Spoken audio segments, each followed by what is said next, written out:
नमस्कार दोस्तों। जय हो तुलसी माता की। आज हम बात करेंगे कार्तिक मास में दीपक जलाने का क्या महत्व है और साथ ही इस मास में स्नान के फायदे। आइए जानते हैं। हिंदू धर्म में कार्तिक मास का विशेष महत्व है। ये भगवान विष्णु का प्रिय महीना है। यह चातुर्मास का अंतिम महीना होता है। बता दें कि शरद पूर्णिमा के बाद कार्तिक मास का आरंभ हो जाता है। इस बार शरद पूर्णिमा 28 अक्टूबर को है और उसके अगले दिन यानी 29 अक्टूबर से कार्तिक मास आरंभ हो जाएगा। कार्तिक मास के दौरान भगवान विष्णु के साथ मां लक्ष्मी और तुलसी की पूजा करना शुभ माना जाता है। इसके साथ ही कार्तिक पूर्णिमा के साथ इस मास का समापन हो जाएगा। जानिए कार्तिक मास का महत्व। कार्तिक मास का आरंभ 28 अक्टूबर 2023 से हो रहा है और इसका समापन 27 नवंबर 2023 सोमवार के दिन कार्तिक पूर्णिमा के साथ हो रहा है। चातुर्मास का कार्तिक मास सबसे खास महीना माना जाता है क्योंकि इसी महीने से भगवान विष्णु योग निद्रा से जाग जाते हैं। भगवान विष्णु देवोत्थान एकादशी के दिन 4 महीने की निद्रा से जाग जाते हैं। कार्तिक मास के दौरान स्नानदान का विशेष महत्व है। मान्यता है कि इस मास में पवित्र नदियों का स्नान करने के साथ दान करने से कई गुना अधिक पुण्य की प्राप्ति होती है।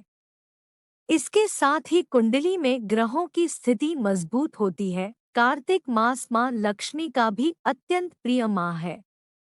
माना जाता है कि इस मास में मां लक्ष्मी धरती पर भ्रमण करती है और अपने भक्तों की हर कष्ट को हरती है। इसी माह में धनतेरस से लेकर दीपावली तक का त्योहार मनाया जाता है जो मां लक्ष्मी से ही संबंधित है।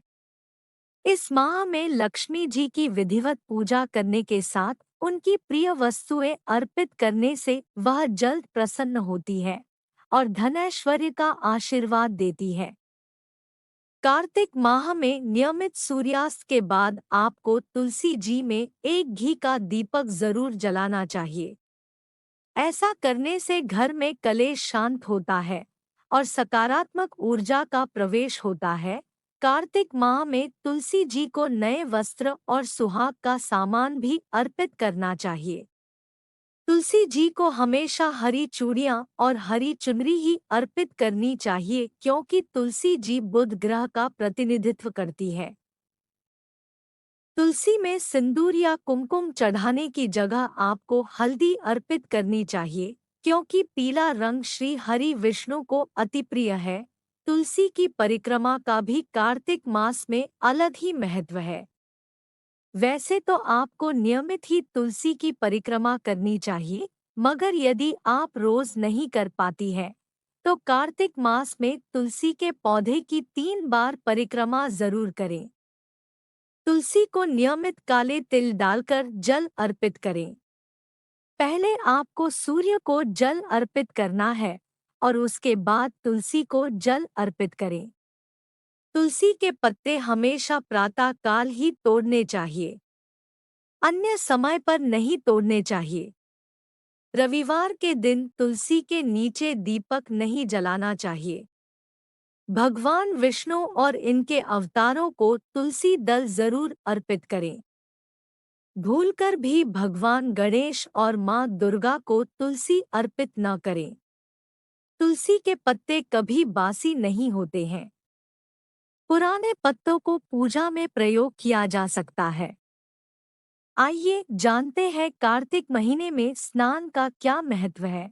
जो फल सामान्य दिनों में 1000 बार गंगा स्नान का होता है, वही फल कार्तिक माह में सूर्योदय से पूर्व किसी भी नदी में स्नान करने से प्राप्त हो जाता है।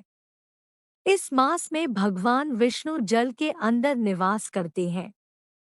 इसलिए नदियों एवं तालाब में स्नान करने से भगवान विष्णु की पूजा का पुण्य प्राप्त होता है।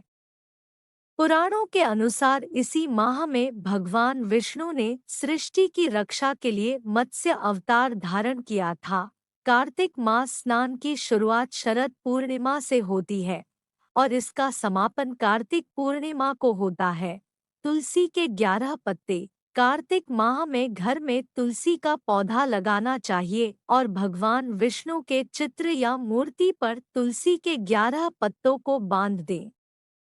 ऐसा करने से घर में कभी भी धन संपत्ति की कमी नहीं रहेगी। कार्तिक पूर्णिमा के दिन जो भी दान दिया जाता है, उसका कई करोड़ों गुना फल प्राप्त होता है।